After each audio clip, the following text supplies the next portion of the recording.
Será que vai voltar a CPMF? É por isso que está aqui ao vivo conosco o assessor especial do Ministério da Economia, Guilherme Afife Domingos. Doutora Afife, bom dia. Mais uma vez, obrigada por falar com a gente aqui na Rádio Bandeirantes.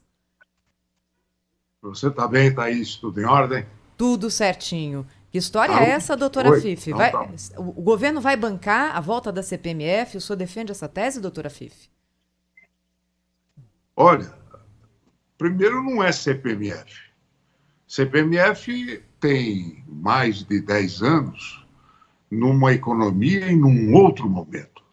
Hoje é um imposto de transações digitais e ele vem para substituir o mais odioso dos impostos, que é o imposto sobre folha de pagamento, que é o financiamento da Previdência com a contribuição de 20% sobre folha. E nós queremos substituir esta contribuição por uma contribuição muito mais moderna, muito mais abrangente e que abrange todos os setores, inclusive o próprio setor financeiro, que é o que mais resiste, porque a hora que você faz o mapeamento das transações, você vai descobrir muita coisa que estava escondida. E tem gente que não quer, por isso esta oposição terrível contra a ideia do imposto digital. Doutor Afife, muito bom dia, bem-vindo ao nosso programa.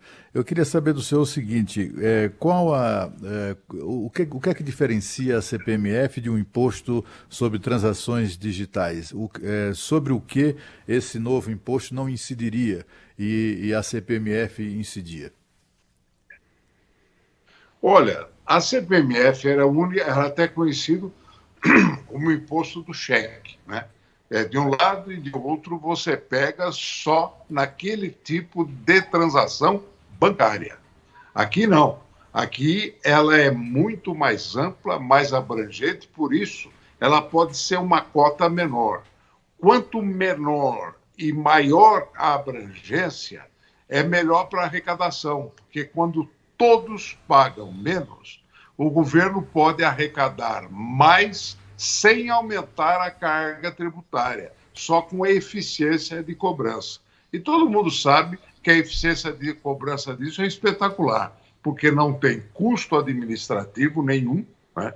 Talvez muita gente é contra exatamente porque facilita demais, então não tem custo, é insonegável e nunca gerou, nos 12 anos de vigência anterior, nenhum tipo de contestação judicial. Não há contencioso judicial. Doutor Guilherme Afife Domingos, aqui é o Pedro Campos, queria perguntar para o senhor o seguinte, hoje todas as transações, elas são digitais, então para deixar claro aqui para o nosso ouvinte, né, por exemplo, o saque no caixa eletrônico de dinheiro é uma transação digital? O pagamento que é feito, por exemplo, através de transferência bancária, né? Também é uma transferência digital. Ou compras, não é, Pedro? Compras pela internet, tudo isso é transação digital. Compras, né, com o cartão de débito e o cartão de crédito no estabelecimento físico, né? Mas, olha, deixa eu colocar para você o que é importante, porque nós não podemos discutir isoladamente esse tributo. Ele tem que ser discutido num contexto que é o contexto do problema social de hoje. Hoje tem uma manchete na Folha que fala sobre o aumento do desemprego e que ele virá. E nós vamos ter, sim, que começar a pensar muito seriamente na permanência de um programa de transferência de renda e de geração de emprego. E para gerar emprego hoje, nós temos uma tributação sobre o emprego que é a mais antissocial das tributações. E nós temos que substituir o imposto sobre o emprego por um imposto sobre transações a mais ampla possível para poder facilitar o acesso ao emprego de uma população que foi descoberta agora, né, com a pandemia, fora do Bolsa Família, chegando a 60 milhões de pessoas marginais do processo de emprego. E nós aqui discutindo economia dentro de um núcleo de elite e não na massa. O grande problema da massa são 60 milhões de pessoas fora e que vão ter imensa dificuldade daqui para frente, porque a economia vai subir, mas muito lentamente. Daí a importância de nós entrarmos com programas de assistência social, de um lado, e de incentivo à geração de emprego, do outro lado. É nesse contexto que nós temos que discutir qualquer tipo de taxação hoje. De quanto seria essa taxa? O que é que o governo pensa ou imagina da taxa imposta por essa nova tarifa aí sobre transações digitais? Olha, Cláudio, a discussão, o que o governo pretende, é mandar uma proposta de reforma tributária agora que não inclui esse imposto, não inclui. E colocar o debate e a sociedade sobre essa tributação e a sua forma e a sua alíquota. E ela pode ser regulada. Ela pode ir de 0,2 a 0,4, né? E depende se ela vai incidir nos dois lados, no débito e crédito, ou só num ponto. Então, essa transação e este valor, nós temos que olhar quanto que nós vamos substituir do imposto sobre mão de obra. Se nós queremos substituir esse imposto para financiar a Previdência integral, você tem que ter uma alíquota maior, que talvez tenha que ser a de 0,4. Se é para isentar o emprego até 1 ou 2 salários mínimos, ou seja, 2 salários mínimos, quem estiver empregando teria que, então, empregar ou estaria empregando aquele que tem até 2 salários mínimos. Então, neste caso, nós teríamos uma alíquota menor. Ela pode ser regulada. Daí a importância do debate que tem que ter com a sociedade. Doutora Afife, queria perguntar para o senhor o seguinte, o presidente da Câmara falou nessa semana, no começo da semana, que não há clima político para aprovação no Congresso Nacional de um imposto parecido, com outro nome, mas enfim, com a mesma mecânica da CPMF. Isso mudou em negociações posteriores do Executivo com o Legislativo? Olha, essa é uma posição do presidente da Câmara, que inclusive ele quis interditar o debate sobre isso. Né? Você não pode interditar, isso é antidemocrático. Você tem que colocar para discutir. Coloca uma proposta e nós vamos discutir o mérito dela, a origem. É muito importante isso dentro da própria democracia. Segundo, ele tem um projeto ele é o dono da de pauta, reforma né? tributária. Doutor Afife, o Tudo presidente bem. da Câmara é o dono da Ele pauta pode e ser ele disse todo- que não bota para votar isso de jeito nenhum. Mas acontece que você pode, absolutamente, você tem que ter proposta. Como? A proposta está lá e ele não põe para votar, né? Então, o que é isso? É interdição do debate, Cláudio. E a interdição do debate é antidemocrática. Uhum. O presidente da República pensa o que sobre isso? A equipe econômica já fez uma consulta lá ao Palácio do Planalto, doutora Afife? Olha, essa história da CPMF, como CPMF, ela é um assunto que foi mal colocado. Foi mal colocado. E uma campanha contra CPMF, CPMF, CPMF, né? Como se fosse a volta de mais um imposto. E o presidente deixou muito claro que ele não faria um novo imposto. Aqui não se trata de um novo imposto, e sim da substituição do imposto antigo para um imposto muito mais moderno. Portanto, nós não estamos criando mais imposto, como foi a CPMF no passado. A CPMF nasceu da ideia de se criar um imposto único. Posteriormente, foi utilizada a ideia para financiar transitoriamente a saúde, não foi usado para a saúde, foi desviada a finalidade e se tornou um imposto mal visto exatamente porque ele foi enganoso na sua forma de ser proposto. Aqui não. Aqui se trata de uma proposta muito clara, com uma finalidade social muito forte, né? E no momento em que nós estamos vivendo, porque depois da pandemia, os custos sociais de manutenção, de resgate da pobreza e da miséria, eles aumentaram. Então, nós temos que encontrar formas mais modernas e inteligentes de poder financiar. É essa a nova proposta do imposto de transações. Eu não sei se a Thaís vai perguntar isso, que a gente está combinando aí. Às vezes a gente faz a mesma pergunta aqui, viu, doutora Fife? Mas eu queria saber se o governo já fez as contas. Quanto que pode arrecadar com esse novo imposto sobre transações digitais, hein? Vai depender da alíquota. Se for 0,2%. Se for o 0,2% lá, a alíquota mínima aí que está sendo discutida. Cerca de 60 bilhões. 60 bilhões. 60 bilhões. Mas isso... Quanto que nós vamos diminuir da contribuição social sobre folha?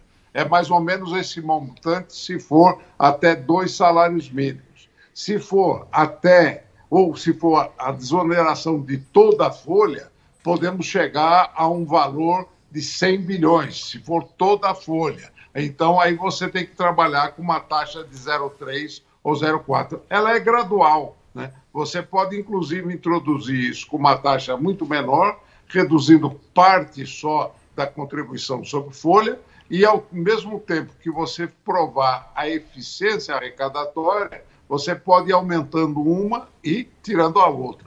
Portanto, é uma substituição de carga ou de base tributária. O veto do presidente da República à prorrogação da desoneração da folha de pagamento já estava nesse contexto, doutora Fife, de se levar posteriormente, na sequência, à volta de um imposto sobre transações financeiras? Isso foi combinado com o presidente? Olha, na verdade, esse veto é algo que já estava muito bem colocado desde antes, porque não surtiu o efeito esta suspensão do pagamento da contribuição para alguns setores. E se nós olharmos na vigência desses setores, o que aconteceu, eles foram os setores que mais desempregaram, porque quem respondeu por emprego e geração de emprego nos últimos 10 anos, e isso eu conheço profundamente, foi a micro e a pequena empresa, que não estavam abrangidos dentro desse pacote, que foi um grupo de elite que fez, então, essa proposta, teve a suspensão da contribuição em nome de gerar emprego e gerou desemprego. Mas a suspensão, nesse momento, não pode gerar mais desemprego, doutora Fife? Não pelo seguinte, porque nós temos que entrar agora com uma isenção para todos. Por que só para alguns? Essa é a pergunta que eu faço. Então, temos que manter para esses setores. Não, vamos discutir a substituição e vamos zerar para todo mundo. Isso é discutir política. O resto é lobby setorial. Doutor Guilherme, só para entender então, aí para ficar clara essa conta aí que o senhor nos apresentou, né? Então, se for 0,2%, né, com, claro, parte da folha de pagamento ainda sendo mantida, esses 60 bilhões, em que período isso aí? É ano, é mês? O que representa isso aqui? Ano, né?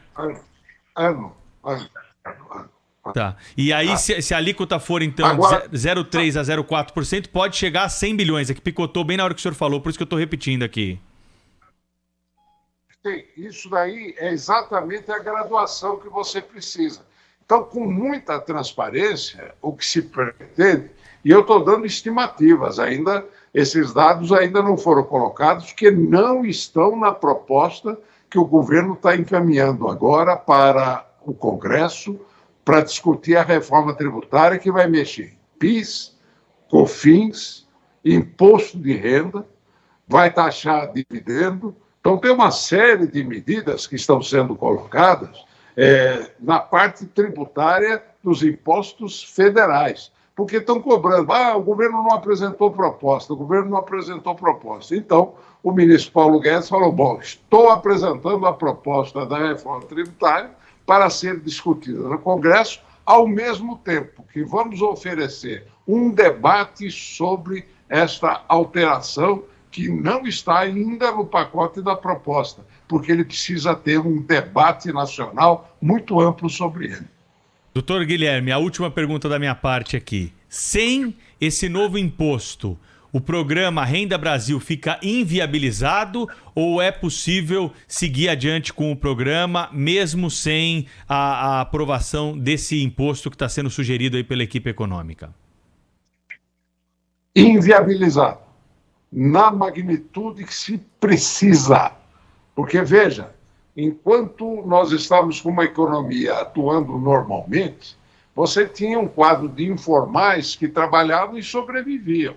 Na hora que você vem com a pandemia e que paralisa a economia, os que mais sofreram foram aqueles do bolso para a boca, que trabalhavam no almoço para poder ganhar um jantar. Então, esses foram assistidos com esse Corona Voucher, emergencialmente. Agora, quando isso termina, a lentidão da retomada vai fazer com que nós tenhamos que ter um programa de assistência social em cima desse universo, com uma proposta de saída, que é a ideia da carteira verde e amarela, que é um sistema de contratação muito mais facilitado para poder dar guarida a essa população, para eles poderem ter uma nova ascensão social dentro da formalidade. Mas, enquanto isso, nós temos que assisti-lo com um programa de renda mínima, sim, porque a pobreza cresceu muito. Com o governo fazendo contas, essas contas indicam que... Qual é a expectativa de prazo para a incidência desse novo imposto, doutora Afif? É janeiro do ano que vem? Qual que é a perspectiva? Eu acho... Olha, vamos falar que não é novo imposto. Estou substituindo a contribuição por uma outra contribuição. Tá? Porque senão fica, mais imposto. Não, não é. Porque politicamente a questão é essa. Nós temos que ter urgência, sim, na discussão neste ano, para poder vigiar a partir do ano que vem, quando recomeça o orçamento em 2021, e nós esperamos e cremos e temos fé que já será dentro de um regime de normalidade. Então, nós temos que, esse ano, fazer a reforma para começar a vigiar no ano novo com uma vida nova. Assessor especial do Ministério da Economia, Guilherme Afif Domingos, para quem é da minha geração, vai lembrar bem da campanha de 89, 2 patinhos na lagoa, seguimos juntos, como é que era pro doutor Guilherme? Juntos chegaremos lá. Juntos chegaremos lá. Eu lembro até do sinal que era feito na campanha, lembra? Eu lembro bem dos 2 patinhos na lagoa. Quem é da minha geração deve ter se identificado aí com essa campanha, certamente agora, ao ouvir o doutor Guilherme Afif mais uma vez aqui na Rádio Bandeirantes. Grande abraço para o senhor, até uma próxima, viu? Obrigado pela entrevista. Olha, um abraço a todos vocês. Muito obrigado pela atenção, viu? Muito obrigada.